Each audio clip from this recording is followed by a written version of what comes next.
Hello दोस्तों, आप सभी का स्वागत है सबवे स्टडी में। तो दोस्तों, आज हम बात करेंगे भारतीय संविधान के 50 इम्पोर्टेंट क्वेश्चंस। और दोस्तों, आपसे रिक्वेस्ट है कि वीडियो को शुरू से लेकर अंत तक ज़रूर देखें। अगर आपको मेरा वीडियो अच्छा लगे तो प्लीज़ इसे लाइक, शेयर और सब्सक्राइब करना ना भूलें। तो ठीक है दोस्तों, चलो शुरुआत करते हैं। भारतीय नागरिकों के मूल कर्तव्यों का विवरण संविधान के किस भाग में दिया गया है? भारतीय नागरिकों के मूल कर्तव्यों का वर्णन संविधान के किस भाग में दिया गया है? तो यह है आपका भाग 4 क। ठीक है, भाग 4 क में दिया गया है। और इसमें ये थोड़ी सी मिसप्रिंट हुई है कि क शब्द इसमें नहीं लिखा है। भारतीय नागरिकों के मूल कर्तव्यों का विवरण संविधान के भाग 4 क में दिया गया है। और आपका ये जो अब भारतीय मूल संविधान में कितने मूल कर्तव्य हैं, तो आपको ये हम बता देते हैं। 11 मूल कर्तव्य हैं। 42वें संविधान संशोधन अधिनियम के द्वारा मूल कर्तव्यों को जोड़ा गया था। ठीक है। संघीय कार्यपालिका की व्याख्या संविधान के किस भाग से की गई है? संघीय कार्यपालिका की व्याख्या संविधान के किस भाग से की गई है? तो मैं आपसे रिक्वेस्ट करती हूँ कि आपको है ना सारे भाग जो इम्पोर्टेंट क्वेश्चन हैं, जो भाग हैं इम्पोर्टेंट उनको याद रखना है। ठीक है। तो संघीय कार्यपालिका की व्याख्या जैसे भाग 5 से की गई है, तो आपको बता देती हूँ इम्पोर्टेंट। भाग 3 जो है आपके मूल अधिकार से संबंधित है। भाग 4 जो है आपके नीति निर्देशक तत्वों से संबंधित है तथा भाग 4 क जो है आपका ये जो है मूल कर्तव्यों से संबंधित है। भाग 5 आपकी संघीय कार्यपालिका से संबंधित है। भाग 6 आपका राज्य की संघीय व्यवस्था से संबंधित है। ठीक है। और जो भी इम्पोर्टेंट हैं वो आपको आगे याद करने हैं। बहुत सारे भाग हैं, जैसे भाग 17 है जिसमें क्या कहते हैं जो भाषा से संबंधित है। भाग जो 20 है वो संशोधन प्रक्रिया से संबंधित है। आपको ये सब कुछ याद रखना है। ठीक है। संविधान के किस भाग में नागरिकता का उल्लेख है? तो संविधान के किस भाग में नागरिकता का उल्लेख है तो मैं बता देती हूँ, ये भाग 2 है और अनुच्छेद 5 से लेकर 11 है। ठीक है, 5 से लेकर 11 अनुच्छेद में नागरिकता संबंधी वर्णन किया गया है संविधान में। ठीक है। संसदीय शासन प्रणाली सर्वप्रथम किस देश में विकसित हुई थी? तो संसदीय शासन प्रणाली सर्वप्रथम ब्रिटेन में विकसित हुई थी और वहीं की संसदात्मक शासन व्यवस्था को हमारे देश में अपना गया है, जिसमें कार्यपालिका जो होती है व्यवस्थापिका के प्रति उत्तरदायी होती है। ठीक है। भारतीय संविधान में मूलभूत अधिकार किस संविधान से लिए गए हैं? तो आपको बताती हूँ, भारतीय संविधान में मूलभूत अधिकार जो हैं यूएसए से लिए गए हैं। मूलभूत अधिकार, सर्वोच्च न्यायालय, न्यायिक पुनर्विलोकन की शक्ति, ये जो सारी चीज़ें हैं, ये सारे जो नियम हैं, ये भारतीय संविधान में यूएसए से लिए गए हैं। ठीक है, याद रखना है। मूलभूत अधिकार, सर्वोच्च न्यायालय, न्यायिक पुनर्विलोकन की शक्ति, ये समस्त जो हैं ये यूएसए से लिए गए हैं। ठीक है। भारत के राष्ट्रपति की आपातकालीन शक्तियाँ निम्नलिखित में से किस देश की देन है? भारत के राष्ट्रपति की आपातकालीन शक्तियाँ निम्नलिखित में से किस देश की देन है? तो आपको बता देती हूँ, ये जर्मनी के वीमार संविधान की देन है। भारत के राष्ट्रपति की आपातकालीन शक्तियाँ और मूल अधिकारों के स्थगन संबंधी आपातकालीन जो शक्ति होती है, ये भी जर्मनी के वीमर से है। ठीक है, याद रखना है आपको। संविधान सभा के द्वारा अंतिम रूप से पारित संविधान में कुल कितने अनुच्छेद हैं? संविधान सभा के द्वारा अंतिम रूप से पारित कुल संविधान में 395 अनुच्छेद हैं। ठीक है। भारतीय संविधान का कौन सा अनुच्छेद राष्ट्रपति के पद के लिए पुनः निर्वाचन की योग्यता निर्धारित करता है? तो भारत का एक राष्ट्रपति होगा अनुच्छेद 52 के तहत है। और कौन सा ऐसा राष्ट्रपति पद के लिए पुनः निर्वाचन की योग्यता है? तो यह आपका अनुच्छेद 57 है। ठीक है। और आपको बता देती हूँ कि जो 52 अनुच्छेद है, ये भारत में एक राष्ट्रपति होगा और ये अनुच्छेद 52 के तहत कहा गया है। भारतीय संविधान के किस अनुच्छेद में मौलिक कर्तव्यों की चर्चा की गई है? प्रश्न नंबर 9 है, भारतीय संविधान के किस अनुच्छेद में मौलिक कर्तव्यों की चर्चा की गई है? तो आपको मैंने बता दिया है, 42वें संविधान संशोधन के द्वारा मौलिक कर्तव्य 21 जो आपका 11 क है वो जोड़ा गया है और ये आपके अनुच्छेद 51 क के अंतर्गत है। और मौलिक कर्तव्य 42वें संविधान संशोधन संविधान किस अनुच्छेद मौलिक कर्तव्यों को जोड़ा गया है? तो आपके अनुच्छेद 51A के अंतर्गत मौलिक कर्तव्यों को जोड़ा गया है। ठीक है। भारतीय संविधान का कौन सा अनुच्छेद राज्य सरकारों को ग्राम पंचायतों के गठन का निर्देश देता है? तो ये जो है राज्य सरकार और ग्राम पंचायतों के गठन का निर्देश अनुच्छेद 40 के तहत है। तो आपने पढ़ा नीति निर्देशक तत्व 36 से लेकर 51 तक होते हैं। तो नीति निर्देशक तत्वों में ऐसी चीज़ें हैं जो ये बाध्य योग्य नहीं है, राज्य सरकार को करना है, वो करे या ना करे इसके लिए वो बाध्य नहीं है, लेकिन मौलिक जो अधिकार होते हैं उनके लिए बाध्य हैं। वो बाध्य हैं क्योंकि उनके अगर उनका उल्लंघन होने पर रिट लगाई जा सकती है, सर्वोच्च न्यायालय में अपील की जा सकती है। लेकिन अनुच्छेद जो 36 से 51 नीति निर्देशक तत्व हैं उन वो बाध्य योग्य नहीं है, वो राज्य सरकार इनके लिए पाबंद नहीं है। अर्थात ग्राम पंचायतों के जो गठन का निर्देश है वो नीति निर्देशक तत्वों के अंतर्गत आने वाला अनुच्छेद 40 है। इसको बहुत ज़रूरी इंपॉर्टेंट क्वेश्चन है और इसको तो आपको रट ही लेना है, याद रखना है, ठीक है। बहुत इंपॉर्टेंट क्वेश्चन है दोस्तों। भारतीय संविधान के अंतर्गत कल्याणकारी राज्य की अवधारणा निम्नलिखित में से किस अनुच्छेद में वर्णित है? भारतीय संविधान के अंतर्गत कल्याणकारी राज्य की अवधारणा जो है या आपके अनुच्छेद 39 के अंतर्गत है। तो ये भारतीय संविधान के कल्याणकारी राज्य की जो अवधारणा है कि राज्य की अवधारणा कैसी होनी, कल्याणकारी होनी चाहिए, अर्थात तो सभी गरीब ऊंच नीच सभी का किसी के साथ भेदभाव नहीं होना चाहिए, समानता का भाव होना चाहिए। ये सभी जो ये अवधारणा है ये अनुच्छेद 39 के अंतर्गत की गई है। इसकी वर्णन भारतीय संविधान के किस अनुच्छेद में अल्पसंख्यकों के हितों के संरक्षण की व्याख्या है? अल्पसंख्यकों के हितों का संरक्षण, ठीक है। तो ये आपको मैं बता देती हूँ, ये मूल अधिकार का जो अनुच्छेद 29 है, जो आपका शिक्षा और संस्कृति से संबंधित जो अधिकार है उसके अंतर्गत अनुच्छेद 29 के अंतर्गत अल्पसंख्यकों के हितों के संरक्षण की व्यवस्था की गई है। तो आपके मूल अधिकार अनुच्छेद 12 से लेकर 35 तक इनका वर्णन है। आपको इन सभी को याद करना है, वेरी वेरी इंपॉर्टेंट क्वेश्चन है और मूल अधिकार तो रट ही लेने हैं आपको, ठीक है। मौलिक अधिकारों के अंतर्गत कौन सा अनुच्छेद बच्चों के शोषण से संबंधित है? मौलिक अधिकारों के अंतर्गत कौन सा अनुच्छेद बच्चों के शोषण से संबंधित है? तो यह है आपके अनुच्छेद 24, ठीक है।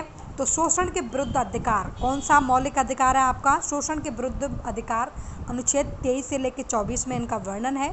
तो बलात् श्रम 24 जो बच्चों के उससे संबंधित है, तो वो बच्चों के शोषण से संबंधित क्या है?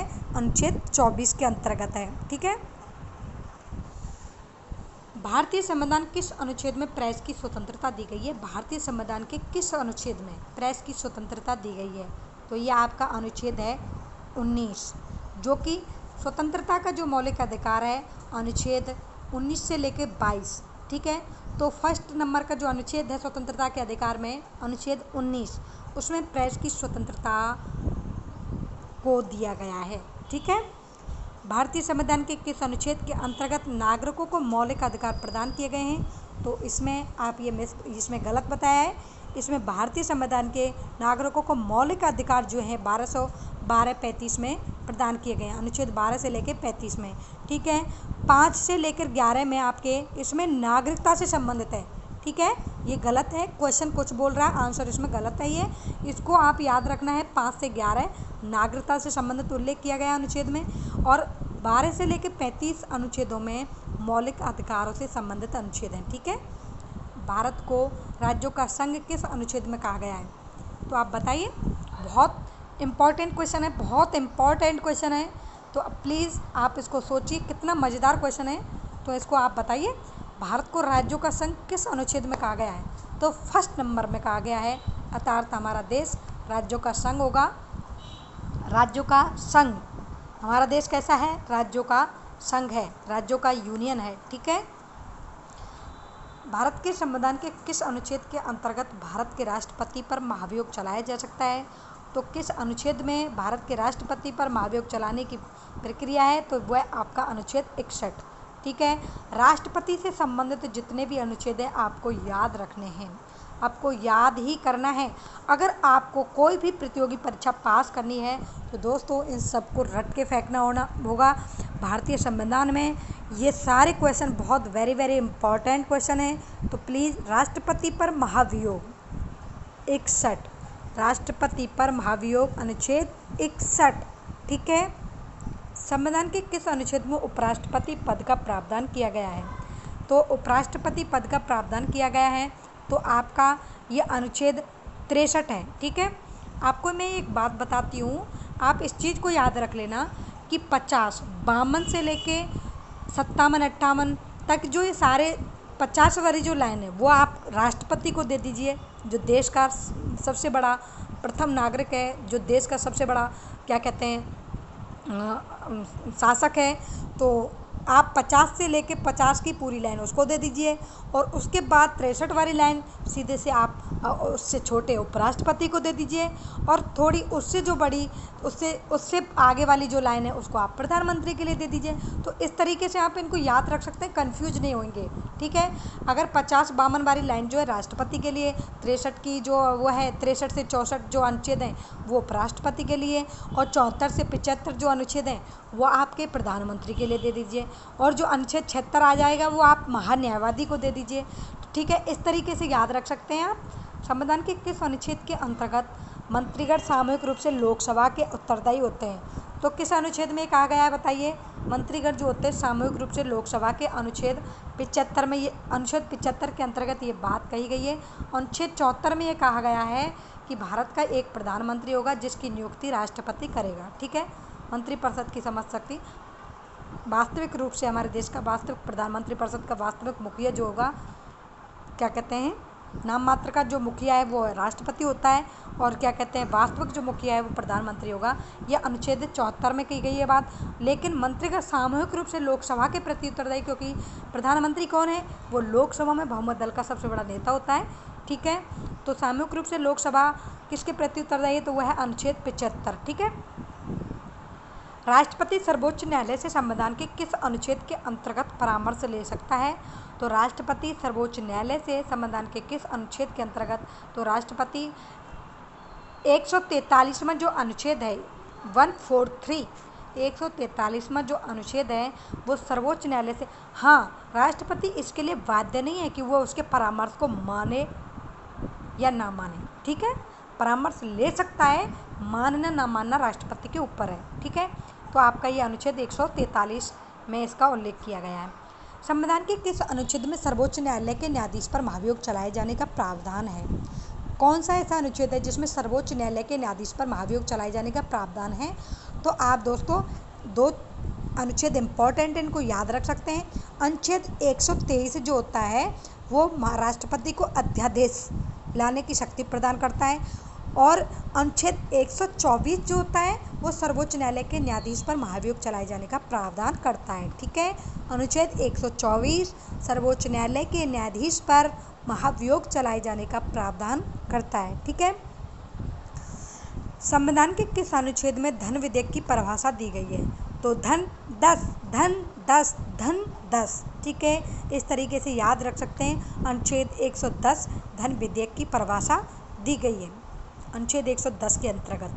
लोकसभा एवं राज्यसभा के संयुक्त अधिवेशन के विषय में प्रावधान संविधान के लिए किस अनुच्छेद में किए गए? संयुक्त श्री 108 श्री अर्थात श्री 108 श्री लोकसभा और राज्यसभा के संयुक्त अधिवेशन और को मतलब अधिवेशन की जो बात है अनुच्छेद 108 में कही गई है। संयुक्त अधिवेशन 108। संविधान का कौन सा अनुच्छेद मंत्रिपरिषद के गठन के बारे में आधारभूत नियम निर्धारित करता है?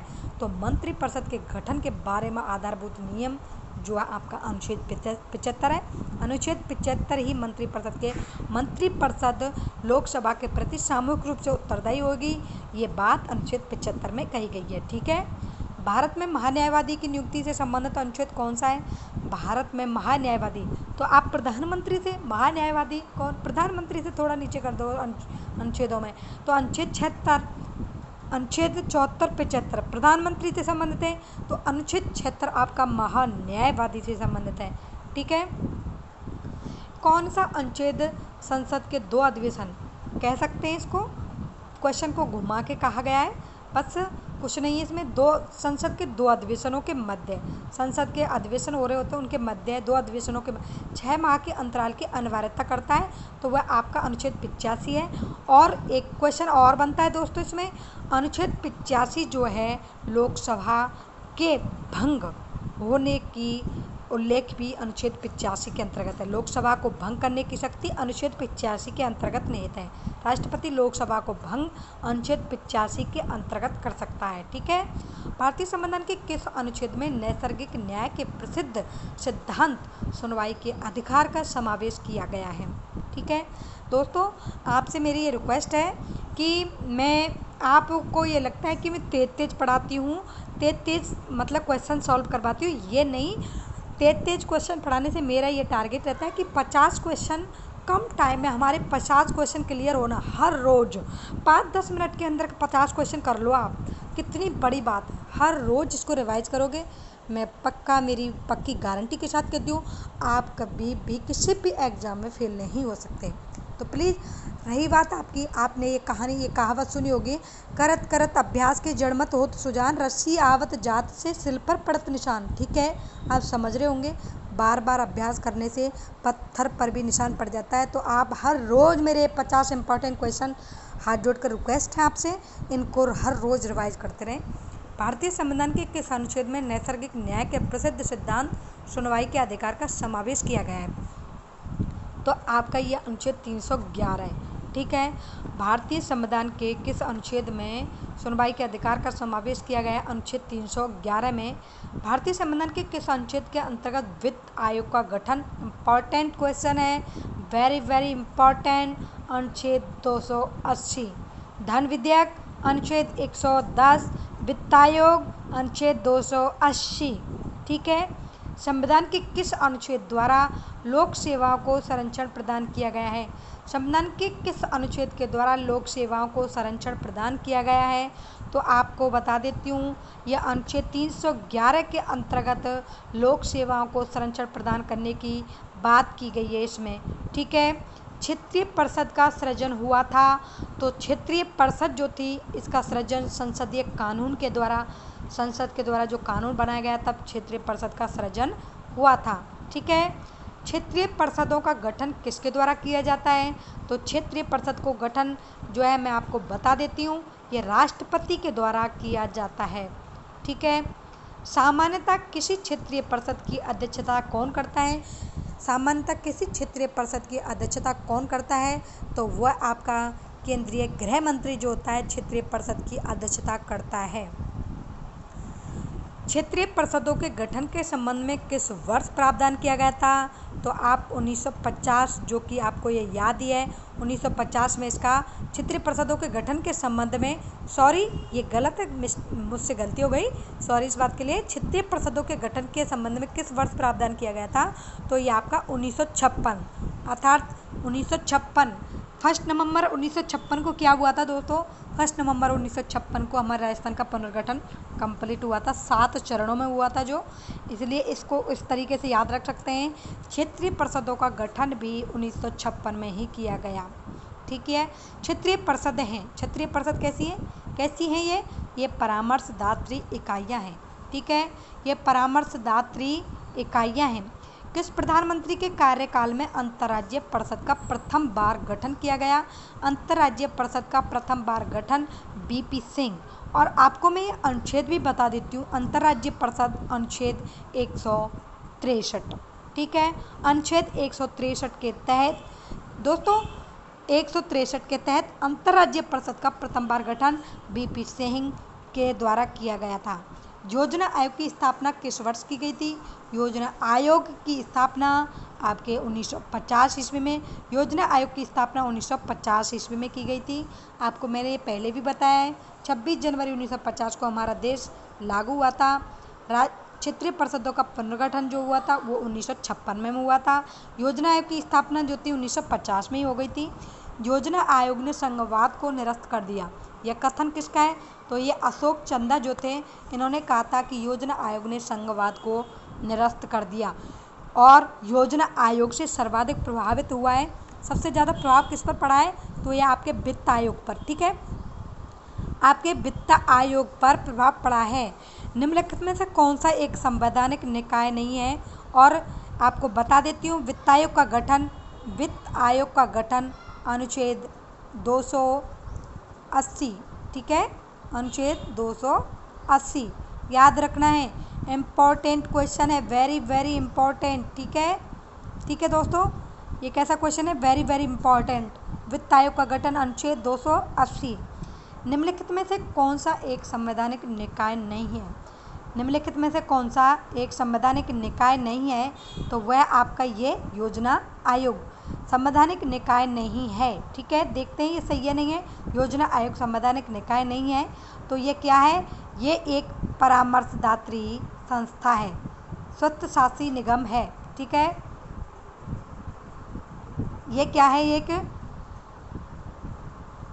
क्या है दोस्तों, ये एक स्वतःशासी निगम है। ठीक है, ये क्या है, स्वतःशासी निगम है एक। और वर्तमान में योजना आयोग को ख़त्म करके नीति आयोग का गठन कर दिया गया है, जिसके अध्यक्ष कौन होते हैं, योजना आयोग का गठन अब वर्तमान में जो है, वर्तमान में कौन है, वर्तमान में योजना आयोग की जगह किसने ले ली है, नीति आयोग ने। किसने ले ली है, नीति आयोग ने। ठीक है, वर्तमान में योजना आयोग की जगह नीति आयोग। इसका अध्यक्ष कौन होता है, इसका अध्यक्ष कौन होता है, तो इसका अध्यक्ष होता है प्रधानमंत्री। ठीक है, प्रधानमंत्री, आप समझ जाना। ठीक है, अंतर्राज्यीय परिषद की नियुक्ति कौन करता है, अंतर्राज्यीय परिषद की नियुक्ति कौन करता है, तो अंतर्राज्यीय परिषद की नियुक्ति जो है आपके राष्ट्रपति महोदय करते हैं। अंतर्राज्यीय परिषद से संबंधित मैंने आपको अनुच्छेद बताया था, अंतर्राज्यीय परिषद अनुच्छेद 163। ठीक है, अंतर्राज्यीय परिषद की नियुक्ति कौन करता है, राष्ट्रपति करता है अनुच्छेद 163 के तहत। और प्रथम प्रधानमंत्री कौन थे, तो मैंने आपको ये बताया था, बीपी सिंह। ठीक है, बीपी सिंह। निम्नलिखित में से किसे सुपर कैबिनेट की संज्ञा दी गई है, सुपर कैबिनेट, तो ये आपका कौन है, सुपर कैबिनेट योजना आयोग। ठीक है, आपका सुपर कैबिनेट कौन है, योजना आयोग। ठीक है, योजना आयोग है, योजना आयोग क्या है, योजना आयोग क्या है, एक स्वतःशासी निगम है। योजना आयोग क्या है, यह स्वतःशासी निगम है, अर्थात ये एक संवैधानिक निकाय नहीं है, यह स्वतःशासी निगम है योजना आयोग। ठीक है, राष्ट्रीय विकास परिषद की अध्यक्षता कौन करता है, तो आपको विकास कौन करेगा, इस तरीके से याद रख सकते हैं इसको। राष्ट्रीय विकास परिषद की कौन करता है, राष्ट्रीय विकास परिषद की, तो आप इसको, विकास कौन करता है देश का, सबसे इम्पोर्टेंट कौन होता है, तो आपका प्रधानमंत्री होता है कि नहीं होता। राष्ट्रीय विकास परिषद की अध्यक्षता कौन करता है, तो आपके प्रधानमंत्री महोदय जी राष्ट्रीय विकास परिषद की अध्यक्षता करते हैं। ठीक है, भारत की योजना आयोग का प्रथम अध्यक्ष कौन बना था, तो आप बताइए, हमारे देश के प्रथम प्रधानमंत्री कौन थे, पंडित जवाहरलाल नेहरू। हमारे देश के प्रथम प्रधानमंत्री कौन थे, पंडित जवाहरलाल नेहरू। ठीक है, राज्य लोक सेवा आयोग के अध्यक्ष और सदस्य को निलंबित करने की शक्ति किसे प्राप्त है, राज्य लोक सेवा आयोग के अध्यक्ष और सदस्य। यहाँ क्वेश्चन को पढ़िए, ये किसकी बात कर रहा है, राज्य की बात कर रहा है। ठीक है, राज्य लोक सेवा आयोग, कन्फ्यूज मत होना, संघ की बात नहीं कर रहा है, तो इसमें क्वेश्चन का जवाब आएगा आपका राज्यपाल। ठीक है, राज्यपाल। ठीक है, भारत में पंचवर्षीय योजना का अनुमोदन करने वाला सर्वोच्च निकाय, पंचवर्षीय योजनाओं का अनुमोदन कौन करता है, तो जल्दी बताइए आप। तो ये क्वेश्चन है आपका, तो भारत में पंचवर्षीय योजनाओं का अनुमोदन जो होता है, ना कि योजना आयोग नहीं करता है, आप कंफ्यूज मत हो जाना। राष्ट्रीय विकास परिषद का गठन कौन करता है, प्रधानमंत्री महोदय। ठीक है, राष्ट्रीय विकास परिषद। सिविल सेवाओं का भारतीयकरण किया गया था, तो कौन से ऐसे शासक थे जिन्होंने सिविल सेवाओं का भारतीयकरण किया था, तो आपके लॉर्ड लिटन।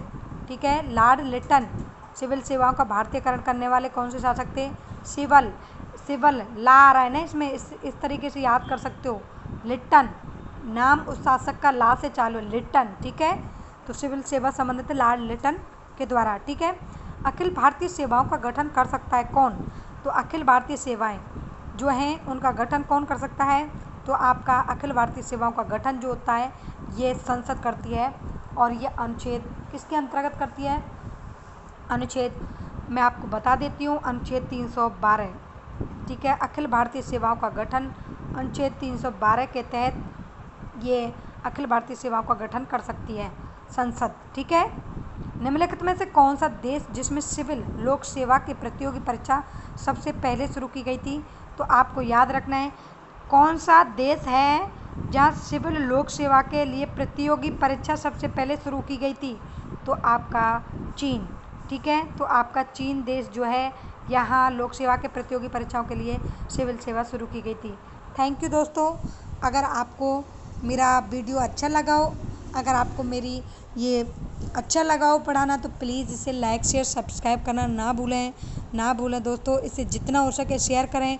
और प्लीज़ मेरी आपसे रिक्वेस्ट है कि मेरा वीडियो जब भी देखें तो आप प्लीज़ एंड तक ज़रूर देखें, ठीक है। थैंक यू, धन्यवाद।